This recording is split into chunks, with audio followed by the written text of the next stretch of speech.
umepata neema siku ya 3. Kwa nini usimshangilie Bwana? Anaokoa ili watu wapate kumjia kwa utukufu wa jina lako. Ninafunga nguvu zote za giza, bali nachia neema na uzima wako Mungu utawale mahali hapa katika jina la Yesu. Bwana Yesu apewe sifa. Hebu sema amen. Piga kelele mpaka mapepo yasikie. Piga kelele mpaka wachawi wasikie. Angusha ngome, angusha ngome, angusha ngome. Hebu dakika 2 twende kuomba, fukuza giza lile kwa jina la Yesu. Piga piga piga, usikae kama ujui. Dakika 2 piga piga piga piga, ondoa lile giza, ondoa tamhubiri kwa jina la Yesu. Tunapiga, tunachoma kwa moto wa damu ya Yesu kila roho ya upinzani, yale mausausa katika ulimwengu wa roho. Tunakwenda kuachilia moto wa Roho Mtakatifu, tunachoma na kuangamiza. Piga piga, usikae. Ukiomba utaipata, usipoomba washajua kule ya kwamba kuna kitu gani kinataka kutokea. Ikarabababa, ikarabababa, ikarabababa, ikarabababa. Tunachoma. Nakwambia hakuna mtu anaweza kupinga kusudi la Mungu hata siku moja. Hakuna. Mimi najua katika ulimwengu wa roho, nazungumza haya najua. Kuna kipindi fulani nilimwambia mchungaji, ombea hilo jukwaa, ombea hilo jukwaa. Waambie wana maombi ombea hilo jukwaa. Hili hapa jukwaa. Kuna kitu ambacho kinapingwa. Yaani kuna kitu kinapingwa hapa, nakwambia wazi. Ndio maana nikwambia omba, usiombe kama umechoka.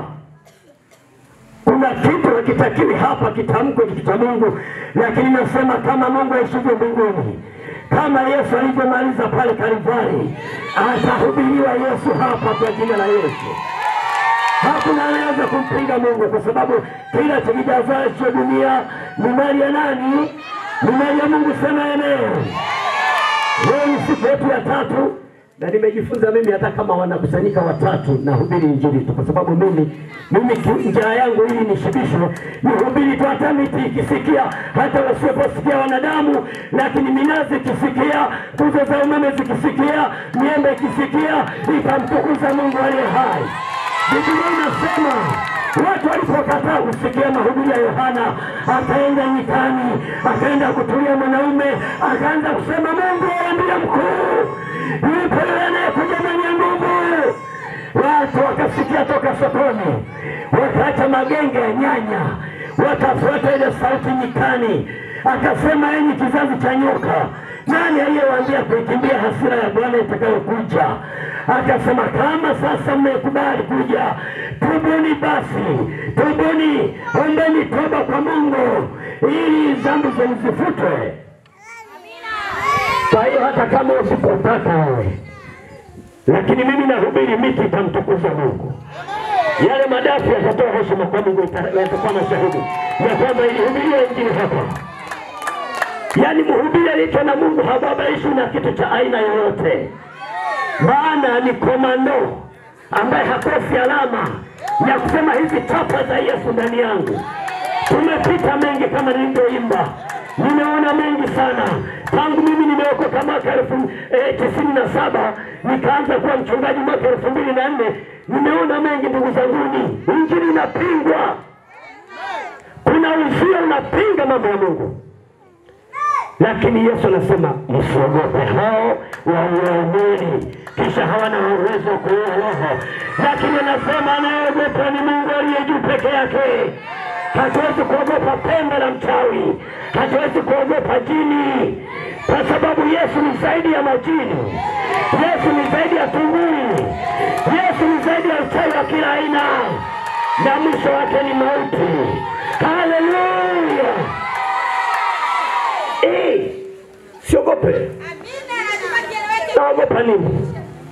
Unamwogopa mtu na macho mekundu? Unamwogopa tu mtu mmoja hapa kwenye mtaa wa minazi mirefu akiwakuta mabiti anawatishia kwamba usiponipa ngono na kuua? Hakuna kitu kama hicho. Usitoe promotion ya mtu mwingine anakuja kukuoa kwa hawa mashetani. Sema amen. Yesu ndiye wa kuogopa. Yule aliyejifia msalabani ndiye wa kuogopa. Yule aliyetunuliwa kwa damu yake ndiye wa kuogopa. Na Mungu Baba aliyetandaza nchi juu ya maji, huyo ndiye aogope katika jina la Yesu aliye hai. Huyo ndiye aogopwe, kwa sababu huyo akiamua sasa hivi hata huyo mchawi atatoa macho. Huyo akiamua. Mhubiri mmoja mtumishi wa Mungu alisema ile tsunami ilipotokea, ile tsunami iliyotokea ile, kuna watu walikuwa kwenye nyumba moja wanafanya ngono mle ndani, halafu wanapinga Mungu. Wakawa wanapinga Mungu, wanafanya ngono, wasema Mungu nani? Chanzo chake. Yakwambia Mungu akasema, aha, ni kweli mnasema Mungu nani? Ile likaji ile tsunami kaje kende kapitia chini kamongo hapo, wakaingia watu kafa. Lakini najifunza sehemu moja kule Brazil, kuna watu walipingana na Mungu. Wale wanaoangalia kwenye mitandao wanaona kilichotokea. Kuna kimbunga kilikuja, kilisomba watu, kiliangusha majengo. Kwa nini nasema haya? Mungu atukuzwe katika jina la Yesu. Jamani, Mungu apewe utukufu wake. Aliomba mbingu na nchi apewe utukufu wake. Na mimi natetemeka kabisa kwa sababu niko hapa kwa ajili yake. Sasa nataka kusema na watu wa mji huu, unakubali hukubali, yeye ndiye aliyekupa uzima, alikuumba. Hata kama usitaki habari basi tulia kimya ili miti isikie, wanaosikia wasikie. Ukisikia, usiposikia, ukisiba pamba, ukikataa, ukikubali, mimi sina shida, lakini mimi nimetumwa nieleze habari zake ili zifikie kila mmoja. Sema amen. Kitabu kile cha Wakolosai sura ya kwanza mstari wa 13 hadi 14. Soma mtumishi wa Mungu. Kitabu cha Wakolosai sura ya kwanza mstari wa 13 hadi ule wa 14. Itasoma katika jina la Yesu Kristo. Amen. Naye alituokoa katika nguvu za giza. Naye alituokoa katika nguvu za giza. Akatuhamisha na kutuingiza katika ufalme wa mwana wa pendo lake. Akatuhamisha, akatukatisha katika ufalme wa mwana wa pendo lake. Ambaye katika yeye tuna ukombozi. Ambaye katika yeye tuna ukombozi. Yaani msamaha wa dhambi. Msamaha wa dhambi. Rudia tena maneno hayo. Naye alituokoa katika nguvu za giza. Akatuhamisha na kutuingiza katika ufalme wa mwana wa pendo lake. Wa mwana wa pendo lake, yani Yesu.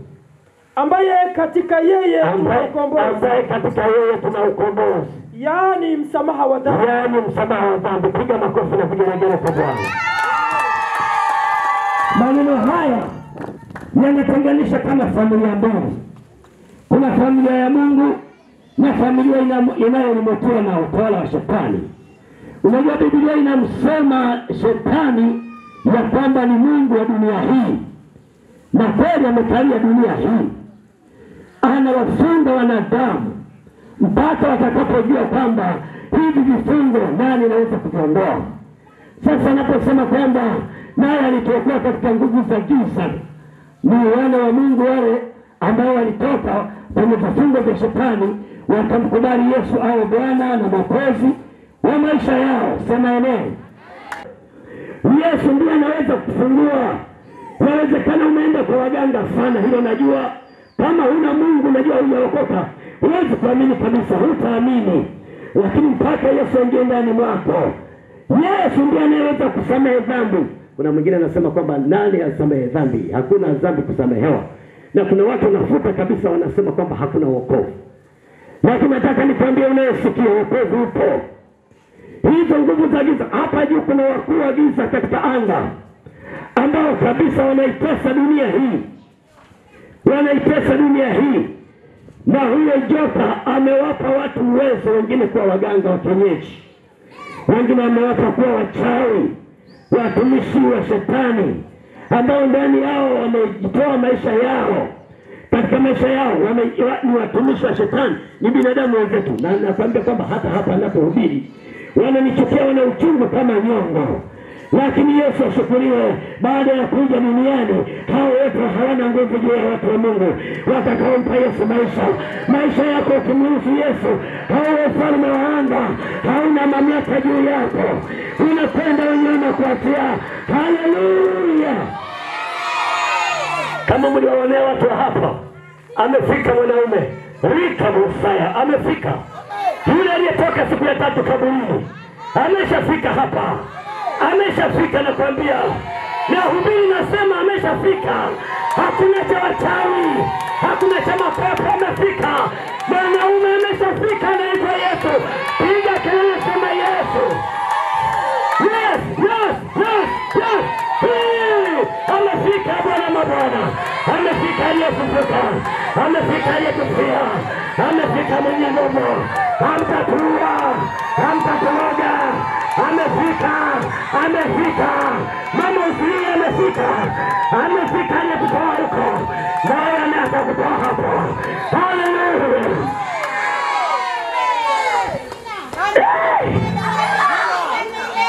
Nasikia raha. Yaani nasikia raha kuliko ubwabwa. Yaani ni kama injili inanijihubiria mimi. Yaani kama ndo naokoka leo. Aisee, ningekuwa ndo mimi sijaokoka, ningekimbia kabla ya mhubiri hajaita. Mwanaume Yesu akifika mahali panatulia, panakuwa shwari. Ona vipepo vyako eti umloge mhubiri, wewe takufa kabla ya wakati. Nimeona na nimesha kuona. Ngoja Yesu akushughulikie. Hii wiki akushughulikia wewe. Wewe ulifikiri mimi natania? Ulifikiri natania nje? Mimi nimeokoka kweli. Juzi kama ulikuwa unanisikia, nilisema mimi nimeokoka kweli. Nimekuona. Ulitaka uniletee vitu fulani, lakini Bwana kuokoa. Kama unataka kuokoka, akupige kwa jina la Yesu. Hii lazima nihubiri mpaka siku 7 mpaka nimalize. Nataka nikunyang'anye hao ndio wale. Nataka nikunyang'anye wale hapa magonjwa. Nataka nikunyang'anye wale wanaoibia hela katika jina la Yesu. Mwokozi wao amefika. Mtoa msamaha amefika. Mtoa msamaha amefika na Yesu. Yeye ndiye jaji, anatoa msamaha. Msamaha wako umekuja mama. Acha kulia ndani. Usilie ndani. Unasikitika pengine uko ndani, unasikia unalia mpaka unasema kwa nini nizaliwa? Usiseme kwa nini nizaliwa. Yule mwenye kuja kutoa hukumu ya kupata kufunguliwa, mwenye ufunguo kukufungua kwenye gereza hilo, labda ni gereza la magonjwa au gereza la kutokuolewa, amefika mwanaume na ufunguo. Kama alivyoingia kule kuzimu, alipofika kule kuzimu akafungua, wakatoka wale ambao wako kwenye upande wa Mungu, akawahamisha. Na ndio maana sasa hivi kuna vitengo. Ukiwa ndani ya Kristo huwezi kwenda kwenye miliki ya utawala wa shetani kwenye magojeo. Tukifa tunakwenda moja kwa moja sehemu inaitwa paradiso, tunakwenda kuenjoy huko, wala hatuna mashaka yoyote. Mwenye mashaka ni wewe usio na Yesu. Ndio maana hulali nyumbani kwako, ndio maana hulali. Kuna majinamizi yanakujia. Kuna wanaume wanakuja wanafanya nao ngono, wajui yale majini mahaba yamekukaba. Lakini nakwambia siku 7 hizi ni sherehe yako ya kufunguliwa wewe. Usije ukapoteza hizi siku. Bwana amekuja mwenye ufunguo. Amekuja mwenye ufunguo. Anaitwa Yesu. Kawaungu wachawi. Wachawi wanajua. Waganga wakujua na mjua huyo. Hata sasa nahubiri hapa wanasema pia wewe Bwana ya kuponya na kuokoa. Unamwokoa mtu anakuwa salama, lakini baada ya kufa na kwenda mbinguni. Sasa hii ni saa ambayo Baba nataka niwaulize swali la mwisho, ili Mungu aje kuchukua maamuzi. Kama umefunika macho namna hiyo, hujawahi kumpa Yesu maisha huko hapa, ninaomba uje haraka, usichelewe. Tumeshachokoza mzinga nyoki kwenye mzinga. Usipookoka ukitoka hapa wanakwenda kukumaliza.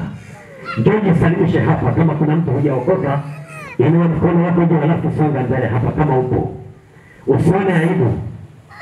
Usione aibu. Sio ndio tulikimbia, walitaka kutumaliza. Walikula pesa zetu nyingi wakatudanganya. Tulikula vinyesi vya watu wanasema ni dawa.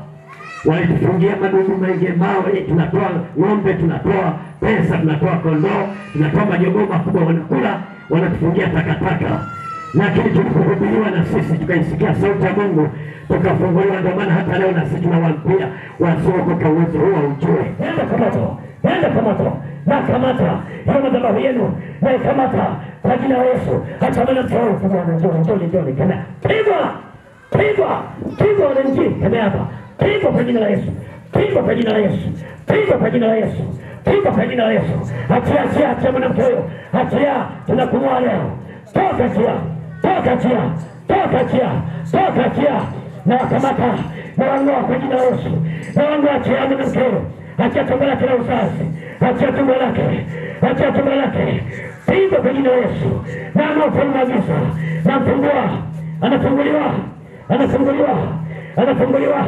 Hakuna uganga, hakuna uchawi ndani ya wana wa Mungu. Tumbo lake ni salama, maisha yake ni salama katika jina la Yesu. Amen.